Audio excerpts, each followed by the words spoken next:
Le plus grand crossover du jeu vidéo est... Smash Bros. Non. Project Cross Zone est un jeu 3DS développé par Monolith Soft, créateur de la petite saga des Xenoblade Chronicles. C'est un crossover entre les licences de Sega, Capcom et Bandai Namco. À côté, Smash Bros et ses 90% de persos Nintendo fait pas le figure. Hein. Ouais, c'est vraiment des petites Tu bites. changes beaucoup d'avis. Le jeu est un tactical RPG. On déplace ses unités constituées de paires de personnages de même licence, ou pas. Street Fighter, Yakuza, Tekken, Mega Man, Dead Rising, Valkyria Chronicles, Dot Hack, etc. La liste est longue. Comment ça se passe au niveau du scénario? C'est à travers une histoire d'une cinquantaine d'heures, assez complexe et pas traduite en français, que vous y verrez tous ces personnages interagir. Mon petit favori étant Frank West. Qui est de pair avec Sienko, une zombie de Darkstalker.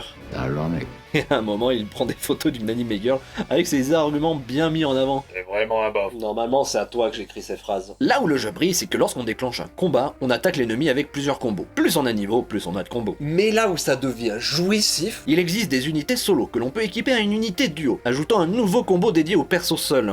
Et si vous déclenchez le combat en étant à côté d'une autre unité duo, alors elle peut rejoindre le combat une fois, ce qui donne une orgie de pixels. on peut donc avoir les 5 personnages à l'écran en même temps sur 3DS. La cerise sur le gâteau, des ultras uniques à chaque unité. Et chacun de leurs mouvements fait écho à leur jeu d'origine. Comment t'as remarqué ça?